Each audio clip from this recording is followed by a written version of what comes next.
Coucou! Aujourd'hui, journée numéro 6 de notre calendrier de l'Avent 2019. J'ai choisi de travailler sur du papier craft, comme souvent, vous savez que c'est un support que j'aime beaucoup. Et j'encre le petit renne de la planche que j'ai dessiné pour tout en colle qui s'appelle Éclair se prépare avec de la Memento.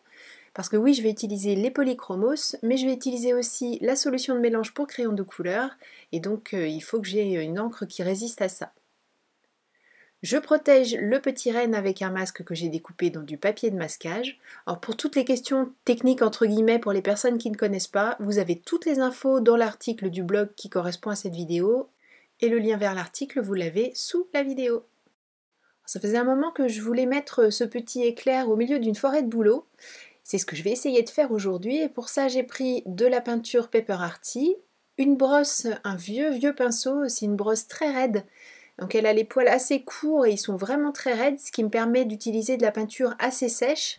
Bon là j'en ai mis beaucoup, mais vous allez voir qu'au fur et à mesure je repasse pour essayer d'enlever un petit peu de matière et avoir quelque chose de presque transparent sur mon papier. Et surtout pour qu'on voit bien l'effet donné avec le pinceau. Là vous voyez j'essaie de faire, enfin vous voyez rien parce que je mets ma main devant, mais j'essaie de faire des petits mouvements en arrondi pour donner un effet un peu nuageux à mon bois. Parce que je veux pas non plus que ce soit la vedette de ma carte, je veux juste que ça accompagne éclair derrière lui en petit paysage, mais j'avais vraiment idée de faire ces troncs de bouleau. Pour compléter la peinture blanche, comme vous le savez, les troncs de bouleau ils sont noirs et blancs. Moi je voulais pas un noir vraiment, donc j'ai pris un gris bleuté. Je fais les mêmes mouvements toujours avec la même brosse usagée. Et ensuite pour ajouter des détails, j'ai pris un pinceau plus fin.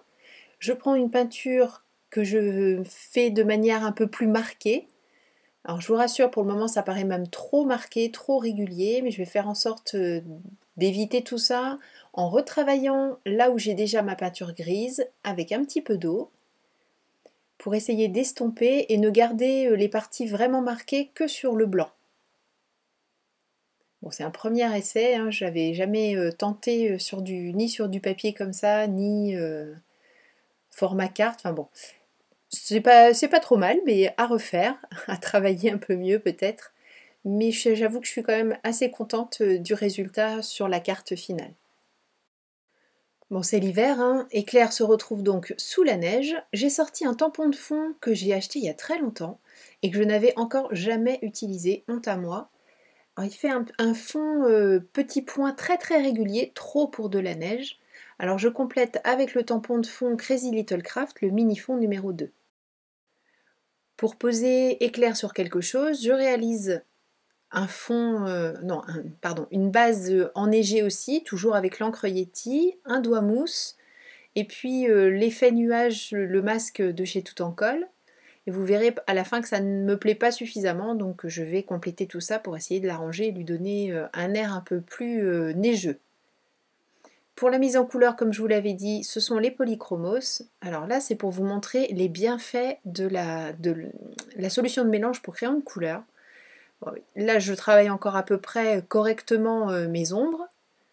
Mais franchement, pour le reste, vous allez voir que je fais du crayonnage, mais je n'essaie même pas de remplir la forme. Je pose juste un peu de pigment sur mon papier. Et le simple fait de passer l'estompe avec la solution de mélange pour crayon de couleur, on obtient quelque chose de tellement pigmenté, de tellement beau, velouté, et voilà, qu'il n'y a pas besoin de beaucoup de crayon de couleur pour avoir quelque chose de très réussi. Alors, le plus flagrant c'est quand même ici, où je ne dépose que très peu de crayon de couleur, je n'appuie pas du tout sur la mine. Je prends une estompe et la solution de mélange, et vous avez vu avec le peu que j'ai déposé, alors là c'est une combinaison entre des outils fort bien développés et de très bonne qualité, à savoir le papier, les polychromos quand même, parce qu'ils sont très pigmentés, ils sont vraiment très beaux, et la solution de mélange. Alors c'est vraiment un produit spécifique, hein, c'est pas un truc sorti de je ne sais où, plus ou moins vendu pour faire la même chose. Croyez-moi, c'est vraiment celui-ci qui vous donnera les meilleurs résultats, qui n'abîmera pas votre papier et avec lequel vous serez pleinement satisfait.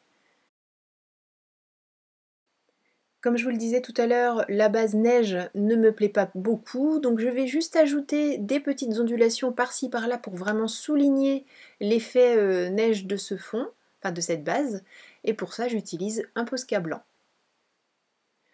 Avant de coller le petit renne sur un fond bleu marine, j'ai usé les bords avec ma lame de ciseau pour faire quelque chose de pas trop rigide. J'utilise du papier Florence, une fois de plus vous aurez de toute façon la référence dans l'article du blog. Et pour le sentiment, j'embosse Magie de Noël avec de la poudre Wow blanche et je transforme tout ça en petit fanion que je colle sur ma carte sans coller les pointes pour garder vraiment l'effet de volume des petites pointes. Et cette carte est terminée. Merci beaucoup d'avoir suivi cette vidéo. Je vous donne rendez-vous dès demain pour une nouvelle réalisation.